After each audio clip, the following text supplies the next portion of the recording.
Semakin tinggi imannya dan dia sadar, ya ayyuhalladzina, pakai alladzina, kita ini akan wafat. Dipanggil oleh Allah imannya. Dipanggil, harus punya visi. Baik engkau yang merasa imannya itu, maaf, lemah sehingga jauh dari Allah. Ya, kan orang lemah itu kalau lemah iman, rasanya malu kalau mau ibadah, seakan jauh. Ya kan? Mau ngaji malu, mau ke masjid malu gitu ya. Ada yang standar menengah, standar. Ada yang kuat, saking kuatnya, Masya Allah cepat. Ilustrasi gampangnya, itu waktu sholat. Kalau ingin kita mengukur tingkat kekuatan iman, gampang. Cek dalam sholat. Itu standar Quran. Quran surah ke-8 ayat kedua. Innamal mu'minuna alladzina idza dzukirallahu wajilat qulubuhum. Sungguh insan beriman itu bisa dicek standarnya. Kalau disebutkan nama Allah, ada getaran dalam jiwanya. Konfirmasi iman. Nah, Allah menyebutkan namanya itu lewat muadzin dalam adzan, dipanggil. Adzan itu adzan dari kata udhun, telinga. Kenapa disebut adzan? Karena lafaz ini satu-satunya yang akan sampai ke telinga 24 jam berputar. Diperdengarkan nama Allah setiap berganti waktu. Baru bangun disebutkan.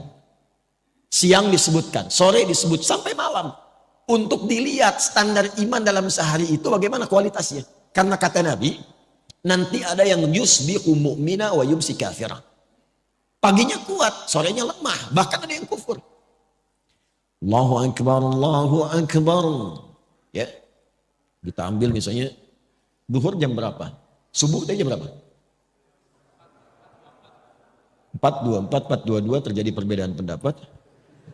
Ya kita ambil pas dekat komat lah 4.25 misalnya. Nah ini kalau azan 4.25, Allahu akbar, Allahu akbar, Anda langsung sadar, ya Allah azan, saya siap-siap. Nah itu kualitas imannya standar. Standar. Belum kuat. Tapi kalau dari jam 4 Anda sudah siap-siap, belum dipanggil, sudah ada getaran untuk merespon. Itulah iman yang kuat. Tapi kalau dipanggil 4.25, Anda baru sadar 5.24.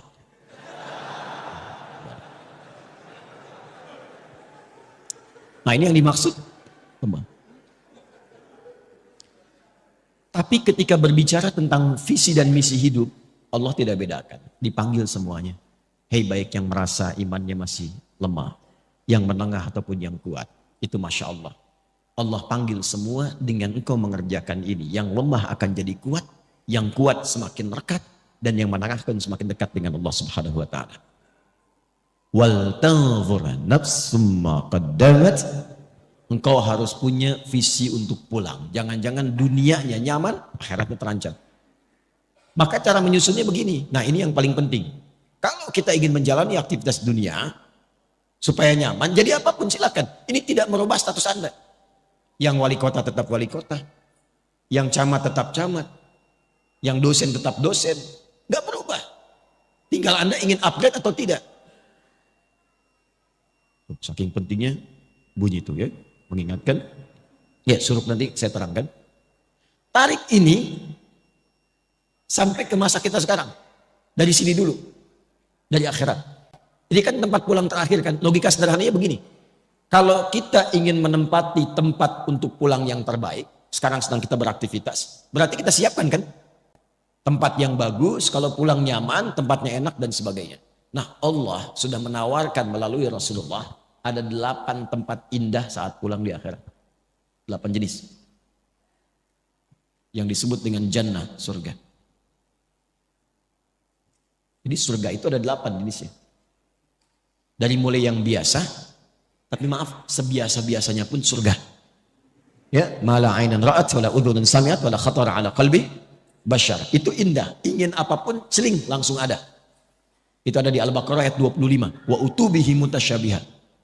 Antum sekarang, waduh lapar nih, dan nunggu dari tadi. Ya kan? Pengen makan, pengen sarapan, pengen macam-macam. Di surga beda. Begitu antum ingat nasi uduk, seling ada. Apa aja. Itu yang surga biasa. Apalagi yang indah seperti Firdaus. Surga Aden, Darussalam, Jannatun Na'im. Pertanyaannya, saya cuma tanya 2 hal. Satu, siapa yang ingin masuk surga? Alhamdulillah. Tapi tidak semua yang ingin ke surga itu yang tahu dan jelas punya gambaran surga mana yang mau dimasuki. Ini antum nih yang kuliah, kalau nggak tahu apa yang mau dicapai, kampus mana yang mau dipilih? Mau jadi apa? Anda kalau nggak punya visi, untuk apa Anda bekerja beraktivitas, akan bingung apa yang mau dikerjakan. Hasilnya apa yang mau diraih. Nah kita tarik dari atas, surganya mau yang mana?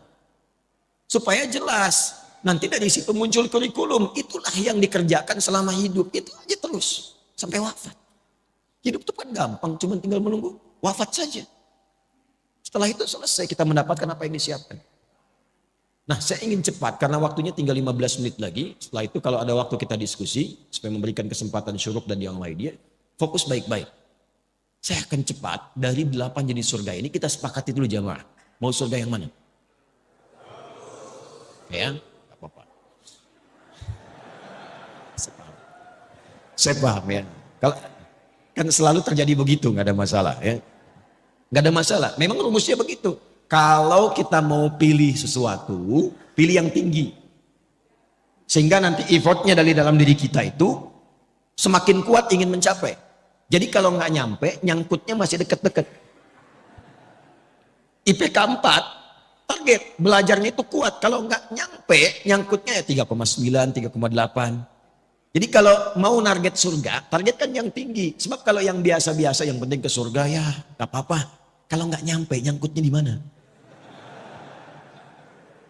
Jadi Firdaus.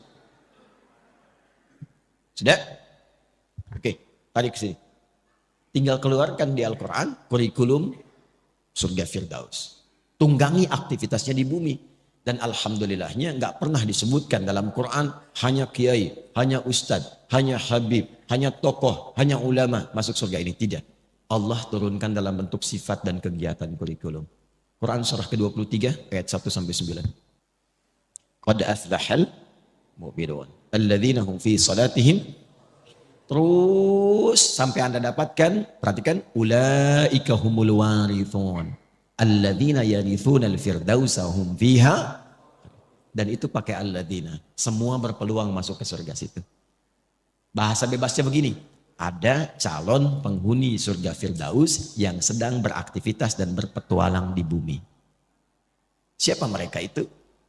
Diturunkan sifat kurikulumnya. Satu, yang sholatnya khusyuk.